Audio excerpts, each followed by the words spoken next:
Sobrang libo na mga taga Davao City nga na-stranded sa nagkataang lugar sa nasod, buot na ang mapapauli sa Davao City. Andam kuno silang mupailalom sa strict quarantine aron makauli lang sa syudad. Atong sayron ang detalye sa live report ni Argil Relator. Argil. Yes, real base sa database center ang nasa 1,200 ka mga Davaoenyo ang na-stranded karon sa nakadaiyang lugar sa nasod humano na abtan sila sa cancellation sa mga flights. Na-stranded karon sa Cebu City si Randolph Edward Villanueva ug ang inahan niini nga taga Davao City.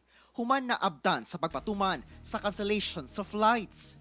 Duna sab sila'y nakaila nga usa ka Davaoenya nga sama ang kahimtang nga ila na sab nakauban sa ilang gerentahan karon didto sa Cebu. Medyo na-worry nami sa among mental health kay akong mama PWD manggod, so gusto na gyud unta namo mo uli og Davao pero di mo gumipasudlo ng tud karon, sige na mig letter sa gobyerno. Doon naman kuno sila'y nadawat nga mga pinansyal nga ayuda gikan sa City Government of Davao ug mga ahensya sa gobyerno sa Cebu. Kung pag-stop sa flight sa Davao, wala pa'y cases diri. Mangkaroon manggod ka taas ang cases diri sa Cebu, mao kami hadlok ko jud mi mo gawas. Actually halos parang agencies na sendan na namo, ibutang yun namo dito nga willing kaayo mi mag-undergo og 14 days or even 3 weeks or 4 weeks of quarantine basta naa na mi sa Davao. Sumala ni Davao City Mayor Sara Duterte, desisyon sa mga espesyalistang doktor nga dili sa una pasudlon sa Davao City ang mga anaa sa ubang lugar.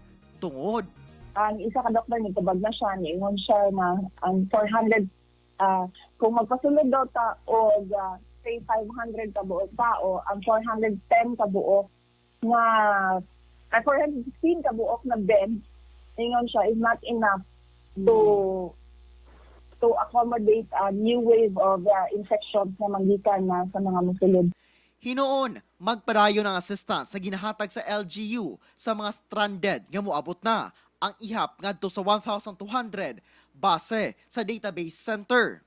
Alang sa mga na-stranded nga wala pa naka-coordinate sa LGU Davao, mamahimo mo contact pinaagin ini nga mga numero.